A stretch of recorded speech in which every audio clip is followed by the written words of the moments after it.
మీరు చూస్తున్నారు తెలంగాణ సమాచార్. నిన్న మన ఒక అపార్ట్మెంట్కు సంబంధించిన చర్చ జరిగింది. ఎందుకంటే అక్కడ జర్నలిస్ట్ మిత్రులు ఉన్నారు. నేను కన్వే చేసిన అది 7 ఎకర్స్ ఉంది. ఆ 7 ఎకర్స్లో మూసీ నది ఒడ్డున, ఈసా నది ఒడ్డున ఉంది. అది నదులకు బఫర్ జోన్ 50 మీటర్లు, నాలాకు బఫర్ జోన్ 10 మీటర్లు. ఈసా నది ఒడ్డున ఇది నాలా అని చూపించి 2004-05లో బిల్డరు అనుమతి తీసుకొని వచ్చి అక్కడ అపార్ట్మెంట్స్ కట్టింది. 2004 తర్వాత 2012లో చట్టాన్ని సవరించి స్పష్టంగా నాలా అయితే ఎంత ఉండాలి, చెరువులు అయితే ఎంత ఉండాలి బఫర్ జోన్, నదులైతే ఎంత ఉండాలి బఫర్ జోన్, కేటగారికల్గా చట్టాన్ని మనం ఆమోదించుకున్నాం శాసనసభలో. 2012 నుంచి యాక్ట్ మనం ఇంప్లిమెంట్ చేస్తున్నాం.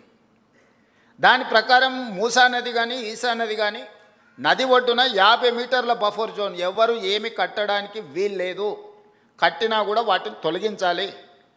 భూ యాజమాన్య హక్కులు మీ దగ్గర ఉన్న నష్టపరిహారం ఇస్తారు తప్ప అందులో ఎలాంటి నిర్మాణాలు జరగడానికి లేదు. NGT direction, supreme court directions, all constitutional authorities have decided to remove all these buffer zones.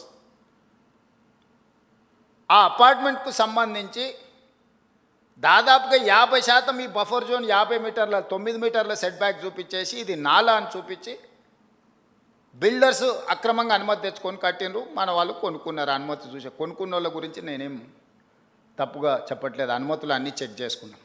నేను ఈ మధ్యలో ప్రాజెక్టుని టేకప్ చేయాలనుకున్నప్పుడు చూస్తే మోర్ దాన్ 50% బఫర్ జోన్లు ఉన్నది. దీంట్లో చాలామంది తెలిసిన మిత్రులు ఉన్నారు. అరే వీళ్ళకి ఏదన్నా నష్టం జరిగేటట్టుంది, మనం చేయగలిగిన సహాయం చేద్దామని మా అధికారులకు చెప్పి వాళ్ళ దగ్గర పంపించి వాళ్ళతో చర్చ చెప్పిన. మరి వాళ్ళకి ఎంత చేరిందో తెలియదు. అందుకే ఈరోజు ఇక్కడ నుంచి చెప్పదలుచుకున్నా. వాళ్ళకి ప్రత్యామ్నాయంగా పక్కనే 7 ఎకరాలకు 7 ఎకరాల ల్యాండ్ ఇచ్చి ఇప్పుడు ఎంతైతే స్క్వేర్ ఫీట్ కన్స్ట్రక్షన్ చేసిందో కొత్త నిర్మాణానికి అవసరమైన డబ్బులు బ్యాంకులో డిపాజిట్ చేస్తా, మీరే ఒక సొసైటీ పెట్టుకొని మీరు కట్టించుకోండి.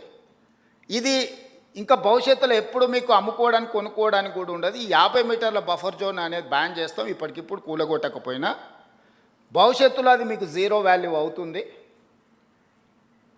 మీ మేలు కోసం మీరు నష్టపరిహారం తీసుకొని మీరు వేరే దగ్గరికి వెళ్ళి కొనుక్కుంటాం అంటే మీ ఇష్టం.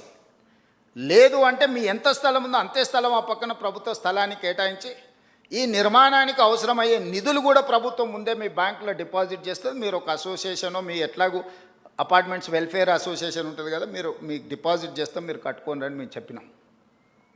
అది రాజకీయ రంగుగా మారి ప్రతి రాజకీయ పార్టీ అక్కడికి వెళ్ళి వాళ్ళ పట్ల సానుభూతి చూపిస్తున్నారు.